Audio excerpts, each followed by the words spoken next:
इस लेक्चर में हम डिस्कस करेंगे आरटीएल, डीटीएल और डीसीटीएल। ये तीन लॉजिक फैमिली इसमें डिस्कस करेंगे। टीटीएल के लिए एक अलग रखेंगे लेक्चर।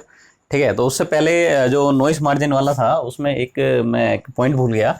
तो जो नॉइस मार्जिन है हाई वाला, तो नॉइस मार्जिन एच, तो वो है हमारा आउटपुट का जो है वो वी ओ एच और इनपुट वाला वी आई एच। और जो लो वाला है एन एम एल, उसमें है V I L minus V O L. तो वी आई एल ज़्यादा है, वी ओ एल कम है। हाँ ठीक है, तो अगर ये दोनों पॉजिटिव हैं तो इसका मतलब है हमारा जो गेट है वो अनअफेक्टेड है। इनपुट पे कोई भी नॉइस आ रही है वो आउटपुट पे उसको सेंड नहीं कर रहा है। ठीक है, अगर ये दोनों नेगेटिव आते हैं, ठीक है, तो इसका मतलब है कि जो नॉइस इनपुट पे आ रही है उस नॉइस को वो आगे आउटपुट पे भी सेंड कर रहा है और साथ में अपनी भी ऐड कर रहा है। अगर ये दोनों वैल्यू 0 0 आती हैं तो इसका मतलब है जो इनपुट पे जो नॉइस है उसको, उसी सेम नॉइस को वो आगे सेंड कर रहा है अपना, उसमें कुछ भी उसका कंट्रीब्यूशन नहीं है, नॉइस का वो कुछ भी उसमें कंट्रीब्यूट नहीं कर रहा है। ठीक है, और फिर एक केस और भी बन सकता है कि एक नेगेटिव आ रहा हो, एक पॉजिटिव आ रहा हो, है ना। अगर ये नेगेटिव है तो इसका मतलब है जो अपर वाली जो है उसमें जो नॉइस को वो ऐड कर रहा है, मतलब हाई लेवल में वो नॉइस को ऐड कर रहा है। अगर ये वाला नेगेटिव आ रहा है तो इसका मतलब है लो लेवल में नॉइस को ऐड कर रहा है। तो जो लो लेवल जो लॉजिक है उसमें वो नॉइस आउटपुट पे आ रही है। ठीक है, तो ये जो आउटपुट वाला है जो मैं बता रहा हूँ, बार बार आउटपुट इनपुट कर रहा हूँ, तो वो उसको आप इस वाले लॉजिक से ही लेके चलेंगे। ठीक है, तो जहाँ पर ये इनपुट के लिए है और एक आउटपुट के लिए मैंने बनाया था। ठीक, तो इस तरह का मैंने बनाया था डायग्राम, इस तरह का। तो जो इनपुट पे है ये सिग्नल इससे ज़्यादा है ना, तो होना चाहिए सर्किट को इस तरह, मतलब जो गेट है वो इस तरह उसको वर्क करना चाहिए। पर अगर अनफॉर्चुनेटली वो इसके इक्वल है, ठीक है, तो वो जो इसमें जो नॉइस मिक्स है वो आगे सेंड कर रहा है, उसको आगे फॉरवर्ड कर रहा है। ठीक है, अगर और यहाँ पर इनके वैल्यू दे देते हैं, है ना। तो अगर आप उसको देखेंगे टैली करके, वो जो लेवल जो मैंने बनाया था, जो डिफरेंस है कब पॉजिटिव कब नेगेटिव आ रहा है, तो आपको उसको क्लियर हो जाएगा। ठीक है, तो इसको बस थोड़ा सा ध्यान में रखना कि नॉइस कब प्रोपोगेट हो रही है, कब ऐड हो रही है और कब वो कैंसिल आउट हो रही है, कि वो नॉइस को वो पूरा जो सर्किट है उसकी इम्यूनिटी है कि वो नॉइस को आगे सेंड नहीं कर रहा है। ठीक है, तो ये 2 3 केस देख लेना। बाकी फिर अब अपना इस पे आते हैं।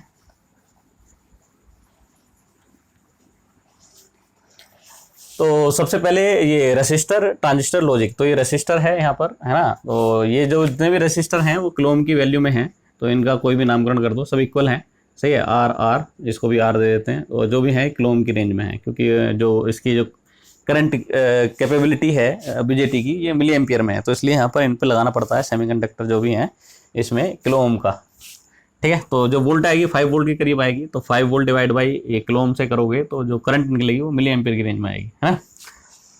तो आरटीएल जो हमारा काम करता है, तो जैसे मैंने एक डायग्राम बनाया था लास्ट, जब मैं उसकी कैरेक्टरिस्टिक बता रहा था, तो एक ऐसे मैंने बीजेटी का एक डायग्राम बनाया था और उसको मैंने इस तरह यहाँ पर मैंने कुछ दिया। तो ये है इन्वर्टर, है ना। इसकी फंक्शनिंग भी बताई थी कि ये वाई है, इधर मैंने एक्स दिया है, इधर इसको मैंने ग्राउंड किया हुआ है। तो मैं यहाँ पर अगर 0 दूंगा तो ये कट ऑफ में जाएगा, कट ऑफ में जाएगा तो ये ब्रेक हो जाएगा और वीसीसी इस पर कनेक्ट हो जाएगा। तो ये पुल अप का काम करता है रेसिस्टर यहाँ पर। ठीक है, तो आउटपुट जो आएगा हाई आएगा। अगर मैं इसको हाई दूंगा तो ये क्या करेगा, ये इसको शॉर्ट कर देगा। ठीक है, तो जो शॉर्ट कर देगा तो इसका मतलब है वाई कनेक्ट हो गया ग्राउंड से। ठीक, और तो आउटपुट आया हमारा 0। ठीक, आइडियली ये है। अगर इसमें कुछ रेसिस्टर है तो जो इसके अक्रॉस जो भी वोल्टेज होगी वो आएगी। ठीक है ना। तो चलिए अब आगे बढ़ते हैं। अब ये कॉन्सेप्ट को इसने क्या किया है, यहाँ पर इसने इसके साथ पैरेलल में एक और जो लगा दिया है। तो वैसे तो ये y = x बार है, ठीक है। अब एक और इसके साथ में ऐड कर दिया है पैरेलल में ही। तो पैरेलल में इसके साथ ऐड करेंगे तो क्या होगा, वो कौन सा गेट बनेगा, तो इसको देख लेते हैं, है ना। तो कहने का मतलब है हो वही रहा है। अगर मैं इसको 0 रखता हूं तो ये कट ऑफ में चला जाएगा, पर इसको अगर 1 करता हूं तो ये इसको शॉर्ट कर देगा, आउटपुट फिर मेरा 1 आएगा। ठीक है, तो दोनों को 0 0 करता हूं तब भी 1 आ रहा है, पर दोनों को अगर मैं इसको यहाँ पर 1 1 करता हूं, मतलब ये 3 है यहाँ पर, तो सॉरी ये तीसरा देखा ही नहीं, हाँ, अगर मैं तीनों में से किसी तीनों के तीनों को अगर मैं जीरो करता हूँ, ठीक है, तो जीरो करने का मतलब है आउटपुट मेरा 1 ही आएगा। ठीक है, यहाँ पर इस पर भी जीरो अप्लाई किया, इस पर भी जीरो, इस पर भी जीरो, तो ये भी कट ऑफ में, ये भी कट ऑफ में, ये भी कट ऑफ में, तो आपका जो वाई है सीधा वीसीसी से कनेक्ट हो गया। क्लियर है। उसके बाद अगर मैं इनमें से किसी एक इनपुट को हाई करता हूँ और बाकी को जीरो, ठीक है, तब क्या होगा, तो हाई करूंगा अगर मैं इसको दूंगा तो इस पे जो आउटपुट ये क्या है, ये इसको कनेक्ट कर देगा ग्राउंड से। ठीक है, तो जब मैंने सबको जीरो जीरो दिया तब तो मेरा आउटपुट 1 आया। ठीक है, जब मैंने किसी एक को भी मैंने इसमें 1 दिया तो मैंने उसको किस पे कर दिया, सैचुरेट पे कर दिया, यानी ए बी सी में से किसी एक को भी मैंने 1 दिया तो सैचुरेट हुआ। तो सैचुरेट होने से क्या हुआ, जब इसको सैचुरेट हो जाएगा तो ये वाई कनेक्ट हो जाएगा ग्राउंड से। सही है, तो यहाँ पर जीरो तभी आएगा, ठीक है, जब इनमें से कोई एक 1 हो या 2 1 हो या तीनों के तीनों 1 हो, तो तब इसमें यहाँ पर जो आउटपुट आएगा वो हमारा जीरो आएगा। अगर तीनों ही जीरो हैं तो आउटपुट मेरा क्या आएगा, 1 आएगा। तो अब ये किसका कौन सा गेट है ये ऐसा। सही है, तो इस तरह का हो गया। तो 3 है, चलो 2 का करके देख लेते हैं। सही है, 3 भी वही काम करेंगे। तो 0 1 1 0 और 1 1, और आउटपुट जो आ रहा है यहाँ पर ए और बी ले लेता हूँ। यहाँ पर जो आउटपुट आ रहा है 0 0 पे तो 1 आ रहा है, बाकी इस पे भी 0 आ रहा है, इस पे भी 0 है और इस पे भी 0 है। कौन सा गेट करता है ऐसा, नैंड गेट। तो नैंड गेट ही करेगा ये सब। तो 0.0 तो ये 1, 0 1 ये 0 हुआ, और फिर तो ये 1 आना चाहिए, तो ये भी 1 आना चाहिए, और 1 1 0 हुआ। तो नैंड गेट नहीं है, ये बना किसका, नोर का, ये बना नोर का। ठीक है, तो यहाँ पर बना हमारा y equals to A plus B plus C. ठीक है, तो ये नोर गेट बन गया। क्लियर है, तो ये नोर गेट का है जो आरटीएल है। ठीक है, अच्छा, अगर मैं एक, ये तो बना नोर गेट का, अगर मैं एक और ट्रांजिस्टर इसके साथ में लगा देता हूं पैरेलली यहाँ पर, और यहाँ पर मैं इसको ग्राउंड करता हूं, तो यहाँ पर जैसे मैंने दिया है यहाँ पर ए मान लिया, इधर मैंने इसको बी मान लिया, और रेसिस्टर ये सेम ही है, यहाँ पर भी आ रहा है, यहाँ पर भी आ रहा है। ठीक है, अब इसको देखते हैं। तो अगर मैं दोनों को 0 0 देता हूँ तो दोनों कट ऑफ में है, तो कट ऑफ में है, आउटपुट मेरा हमेशा हाई रहेगा, है ना। इसको मैं 1 देता हूँ तो ये तो सैचुरेशन में जाएगा, इसको 0 देता हूँ, ठीक है, तो ये कट ऑफ में चला जाएगा, तो आउटपुट फिर भी आपका इसी से कनेक्ट है। ठीक है, पर जब दोनों को 1 1 देता हूँ, जब दोनों को 1 1 देता हूँ तब मेरा आउटपुट क्या आएगा, जब 1 1 दूंगा तो ये वाला जो है ये कनेक्ट हो जाएगा ग्राउंड से, तब मेरा आउटपुट क्या आएगा, 0। तो अब ये किसकी ट्रुथ टेबल हो गई, ए बी, यहाँ पर 0 0 0 1 1 0 1 1, और आउटपुट है वाई। तो 0 0 जब दे रहे हैं तो दोनों क्या है, कट ऑफ में है, आउटपुट 1 आ रहा है। 0 1 दे रहे हैं तब भी 1 आ रहा है, 1 0 दे रहे हैं तब भी 1 आ रहा है, और 1 1 दे रहे हैं तब 0 आ रहा है। तो ये किसका हुआ, ये हुआ नैंड गेट का। तो ये हो गया अब हमारा ए प्लस डॉट बी। सही है, अगर एक तीसरा और मैं इसको यहाँ पर पैरेलल में लगाए हुए हैं, अगर मैं ऐसे सीरीज में लगा दूं तो वो हो जाएगा मेरा A dot B dot C, तो वो बनेगा मेरा नैंड गेट। तो आरटीएल फैमिली से इस तरह से हम गेट बनाते हैं। तो इन्वर्टर बन गया, नोर गेट बन गया, नैंड गेट बन गया। ठीक है, बाकी सारे गेट इससे डिज़ाइन हो सकते हैं, जैसे कि हमने यूनिवर्सल गेट पढ़ा है कि नैंड और नोर गेट जो है यूनिवर्सल गेट है, उससे कोई सा भी गेट डिज़ाइन कर सकते हैं। तो ये तो हो गया इसका एक क्वालिटेटिवली व्यू। ठीक है, तो कैसे ये काम कर रहा है, ठीक, कैसे इससे गेट हम बनाते हैं अलग अलग।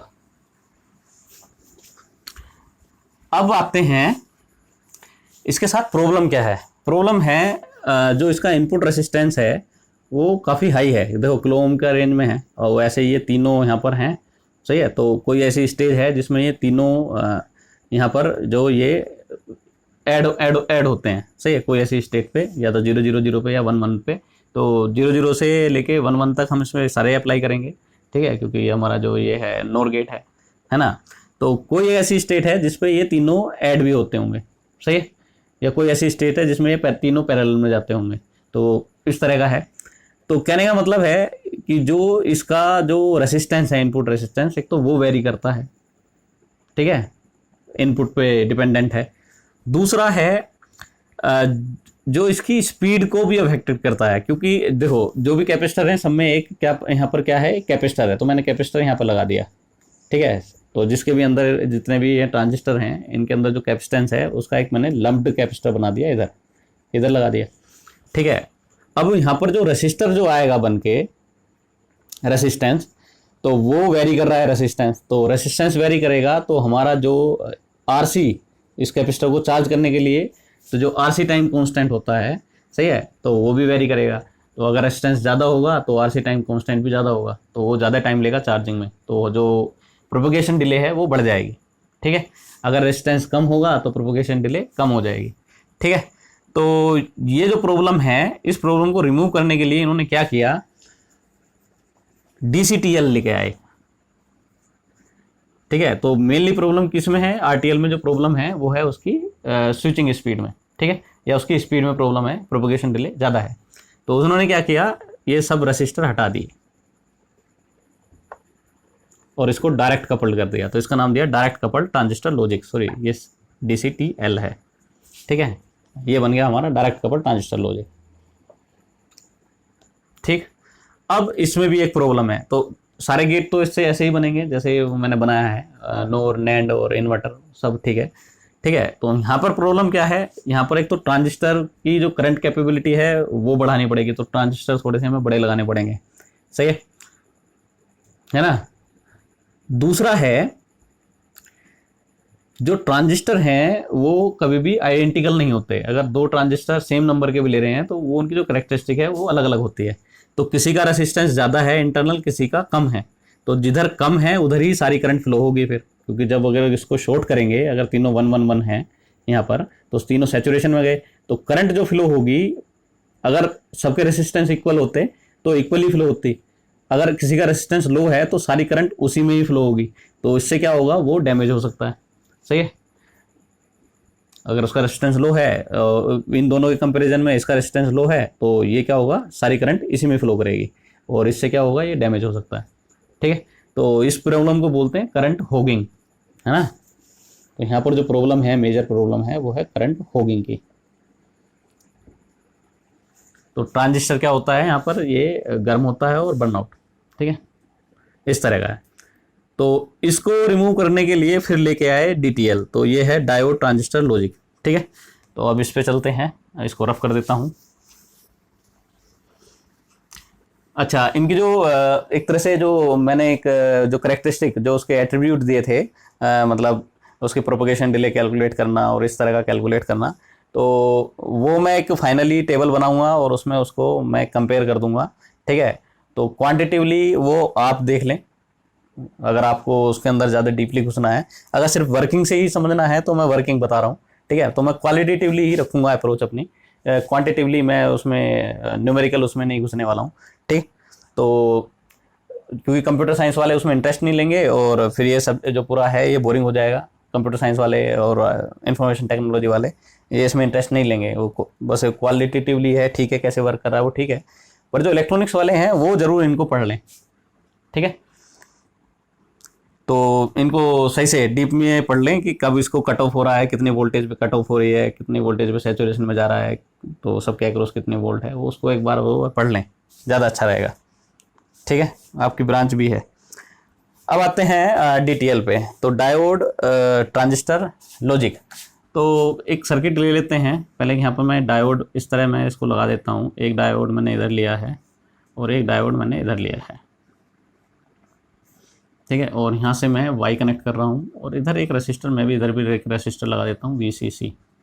ये 0, ये A है, ये B है। तो अब ये सर्किट जो बिहेव करेगा, अब यहाँ पर मैं A और यहाँ पर B और यहाँ पर है Y, तो यहाँ पर 0 0 0 1 1 0 1 1 और आउटपुट चेक करते हैं। तो जब मैं इसको 0 0 दूंगा तो ये किससे कनेक्ट हो गया, ग्राउंड से, ये भी ग्राउंड से कनेक्ट हो गया, तो करंट इसमें फ्लो होगी, सारी इधर ही फ्लो होगी। तो Y पे जो वोल्टेज आएगी वो 0.7, तो यानी इसका जो मतलब है लॉजिक 0। ठीक है, क्लियर है। जब 0 1 दूंगा तो एक पे मैं को मैं ग्राउंड कर रहा हूँ, 0 जिस पे दे रहा हूँ, और एक को मैं 5 वोल्ट दे रहा हूँ, यानी VCC ही इधर अप्लाई कर रहा हूँ। सही है, तो ये तो जो है हमारा, ये तो हमारा अनबायस्ड रहेगा क्योंकि सेम वोल्टेज पे हैं, तो ये अनबायस्ड रहेगा। ये हमारा रिवर्स बायस है, तो रिवर्स बायस है मतलब सॉरी ये फॉरवर्ड बायस है, इस तरह करंट इसमें इस तरह फ्लो हो रही है। तो यहाँ पर Y जो है कनेक्ट हो रहा है किससे, ग्राउंड से, तो यहाँ पर भी 0 रहेगा। ऐसे ही अगर मैं इसको चेंज करूँ तो ये भी 0 ही रहेगा। पर जब दोनों को 1 1 करता हूँ तो यहाँ पर भी VCC है और यहाँ पर भी VCC, ठीक है। तो अब यहाँ पर कोई भी करंट इधर फ्लो नहीं होगा, कोई करंट फ्लो नहीं हो रहा। तो अब तो अब जो है VCC कनेक्ट है किससे, Y से। पहले Y कनेक्ट हो रहा था ग्राउंड से, अब Y कनेक्ट हो रहा है VCC से, क्योंकि इधर कोई करंट नहीं फ्लो हो रहा है। तो ये क्या है, नो बायस। नो बायस का मतलब है ये ओपन सर्किट है इधर, ठीक है। रिवर्स बायस में भी ओपन होता है, नो बायस में भी ओपन ही है, ठीक है। तो कंडक्ट करेगा नहीं, तो Y कनेक्ट हो गया VCC से, यानी 1 1 पे आ रहा है 1। तो ये जो हमारा गेट बना, ये कौन सा बना, ये बना हमारा एंड गेट, है ना। तो यहाँ पर ये जो पार्ट है, इधर वाला जो पार्ट है, सॉरी इससे इधर है, ये सब हमारा है एंड गेट। अब इधर वाले पे आते हैं। तो ये वाला जैसे मैंने डिस्कस किया था लास्ट में, जब RTL वाला बनाया था, एक उधर मैंने सर्किट बनाया था। तो ये है मेरा इन्वर्टर, ठीक है, ये है मेरा इन्वर्टर।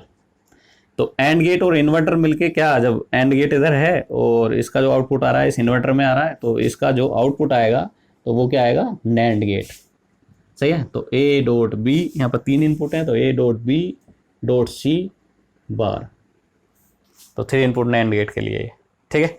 अब ये इस कैसे फंक्शनिंग कर रहा है, अब इन दोनों को मर्ज कर दो, इन्वर्टर को और इसको। यहाँ पर तुम पहले इसको दे दिया मैंने 0 0 0, तो ये सारे ग्राउंड हो गए। तो अब VCC जो करंट फ्लो होगा वो इस तरह होगा। तो यहाँ पर अब कोई करंट इधर जाएगा ही नहीं। तो ये क्या है, ये कनेक्ट हो गए किसके साथ, ग्राउंड के साथ, सही है। ये वाला पॉइंट किसके साथ कनेक्ट हो गया, ग्राउंड के साथ। तो यहाँ पर इसको मैंने ग्राउंड से कनेक्ट कर दिया।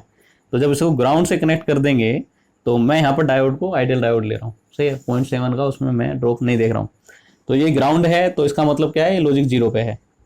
तो जब 0 पे होगा तो ये ट्रांजिस्टर किस पे होगा, कट ऑफ पे होगा।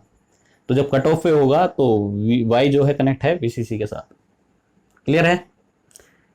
अब इसमें से किसी एक को मैं जब अब किसी एक को भी अगर मैं ग्राउंड करता हूँ, सही है, सपोज करो मैंने A को ही यहाँ पर मैंने 0 दिया, इन दोनों को 1 1 दिया, इनको VCC से कनेक्ट करा, तब भी करंट आपकी इधर ही फ्लो होगी, है ना।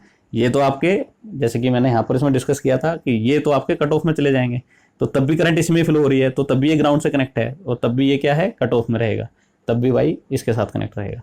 जब तीनों 1 1 होंगे, है ना, इसको भी VCC दिया, इस पे VCC दिया, इस पे VCC दिया, तब इसमें करंट फ्लो नहीं होगी, क्योंकि जो ये डायोड हैं ये अब किस तरह काम कर रहे हैं, अब ये हो गए ऑफ। तो यहाँ पर ये क्या है, ये सर्किट इधर से कट ऑफ हो गया, ठीक है। तो ये ओपन हो गया कनेक्शन। तो अब जो वोल्टेज आएगी वो यहाँ पर आएगी। तो जब वोल्टेज आएगी तो ये जाएगा किस में, सैचुरेशन रीजन में। जब सैचुरेशन में जाएगा तो Y को कनेक्ट कर देगा ग्राउंड से और आउटपुट आएगा 1, ठीक है। तो ये जो हमारा DTL है वो इस तरह काम करता है। तो DTL को अगर मैं जो हमारे परफॉर्मेंस एट्रीब्यूट हैं उनसे चेक करें, तो इसमें बस एक जो दिक्कत है, एक तो है इसका आउटपुट रेसिस्टेंस, सही है। इसका जो आउटपुट रेसिस्टेंस है वो वेरी करता है। कैसे वेरी करता है वो बताऊंगा। अब DTL जो है, मतलब अगर प्रोपोगेशन डिले देखें तो DTL की कम है RTL फैमिली से। तो RTL DCTL दोनों एक ही ग्रुप में है, ठीक है, RTL और DCTL। तो स्विचिंग जो उसकी स्पीड है, ठीक है, तो DTL की अच्छी है कंपेयर टू DCTL और RTL फैमिली। अब आते हैं नॉइस मार्जिन पे। तो DTL का भी नॉइस मार्जिन इनके कंपैरिजन में अच्छा है, ठीक है। दिक्कत है सिर्फ जो आउटपुट का जो है, ये जो आउटपुट है इधर जो रेसिस्टेंस है, तो जब इसका रेसिस्टेंस चेक करते हैं, मेजर करेंगे, तो मैं यहाँ से, यहाँ पर आउटपुट है तो यहाँ से ही मैं मेजर करूँगा इस पॉइंट से, तो Z यानी इम्पीडेंस। तो जब इम्पीडेंस को मेजर कर रहे होते हैं तो इसको ग्राउंड कर देंगे, ये तो ग्राउंड है ही। अब इसकी 2 कंडीशन लेंगे, एक तो जब ये ऑन होगा तो ये क्या है, ये इस तरह कनेक्ट है, ठीक है। जब ऑफ होगा तो ये डिस्कनेक्ट है। तो जब ये ऑफ है तो जो रेसिस्टेंस है, जो RC है, वो इसके इक्वली है। तो RC है हमारा किलो ओम की रेंज में, तो किलो ओम की रेंज में है जब ट्रांजिस्टर है कट ऑफ रीजन में। जब आउटपुट क्या दे रहा है, 1 दे रहा है, तब तो है जो इसका आउटपुट है वो किलो ओम की रेंज में, ठीक है। जब ये आउटपुट 0 दे रहा है यानी शॉर्ट है, तो RC के पैरेलल में, तो एक जब इसको बनाओगे सर्किट को, तो इधर RC आएगा और इधर जो आएगा थोड़ा बहुत रेसिस्टेंस, क्योंकि देखो ये सेमीकंडक्टर डिवाइस है, NPN है ना। तो सेमीकंडक्टर में भी कोई रेसिस्टेंस है, कंडक्टर तो नहीं है ना, सेमीकंडक्टर है। तो जब इसमें करंट फ्लो हो रहा है तो इसका मतलब यहाँ पे भी कोई रेसिस्टेंस है, पर वो है ओम की रेंज में, ये है किलो ओम की रेंज में। तो जब इसको आप इसका इम्पिडेंस निकाल लोगे तो ओम मल्टीप्लाई बाई, ये मैं इसको मान के चल रहा हूँ कि ये है मेरा 100 ओम है, चलो ये मान के चलता हूँ, ये किलो ओम है, सपोज करो ये 2 किलो ओम है, तो 2 किलो ओम मल्टीप्लाई बाई 100 ओम, ठीक है, divide by 2 kilo ohm plus 100 ओम, ठीक है। तो इसका जो रिजल्ट आएगा वो इससे भी कम आएगा। तो अब जो रेंज आई है, जब इसको मैंने ट्रांजिस्टर को ऑन रखा, तो ट्रांजिस्टर ऑन रखने का मतलब है आउटपुट जब 0 है, तो Z0 अब मेरा हो गया equal to in range of few ohm, सही है। तो जो हमारा आउटपुट इम्पीडेंस आएगा वो फ्यू ओम की रेंज में आएगा। तो ये वेरिएशन है, इतना बड़ा वेरिएशन, ठीक है। तो अब इससे अगर कोई आगे लोड कोई गेट और लगा रहे हैं, तो इस तरह का अगर रेजिस्टेंस चेंज होता है, ठीक है, तो वो फिर प्रॉब्लम क्रिएट करता है, वो लोडिंग इफेक्ट की प्रॉब्लम क्रिएट करता है, इंटरफेसिंग की प्रॉब्लम क्रिएट करता है, ठीक है। तो इसके साथ सिर्फ दिक्कत है ये, ठीक है। बाकी इसकी जो पावर जो डेसिपेशन है वो ज़्यादा है, क्योंकि यहाँ पर बहुत सारे कंपोनेंट हैं, बहुत सारे रेसिस्टर हैं, तो यहाँ पर 1 2 तीसरा रेसिस्टर ये हो गया, तो इनकी वजह से, और जो हमारे इनके रेसिस्टेंस हैं सेमीकंडक्टर के, सही है, इनकी वजह से, तो इसका पावर डेसिपेशन इसका ज़्यादा है, ठीक है। स्पीड ठीक है ना, नॉइस मार्जिन ठीक है, और आउटपुट रेजिस्टेंस वेरी कर रहा है, और तीसरा है डेसिपेशन, पावर डेसिपेशन इसकी ज़्यादा है। दूसरा जो करंट पे डिपेंडेंसी है, टेम्परेचर पे, आरटीएल फैमिली की भी और डीटीएल फैमिली की, क्योंकि ट्रांजिस्टर है, ट्रांजिस्टर जो है अगर उसकी बाइसिंग ना करो प्रॉपर, तो वो टेम्परेचर पे डिपेंडेंसी है उसकी, तो टेम्परेचर डिपेंडेंट है ये दोनों, ठीक है। तो इस मामले में दोनों ये इक्वल हैं, पर इसमें कंपोनेंट ज़्यादा हैं तो ये ज़्यादा डिपेंडेंट है, ठीक है, क्योंकि डायोड भी जो टेम्परेचर है, एनवायरनमेंट का जो टेम्परेचर है, इसकी करंट वेरी करती है, ठीक है। तो ये हो गया हमारा डीटीएल के बाद, डीटीएल फैमिली। अब इसके बाद हम डिस्कस करेंगे टीटीएल, और टीटीएल में इस प्रॉब्लम को, जो ये रेसिस्टेंस जो वेरी कर रहा है, इसको कैसे रिमूव करेंगे, ठीक है, उसके बारे में डिस्कस करेंगे। तो इसको यहीं पे रहने देते हैं, चलिए।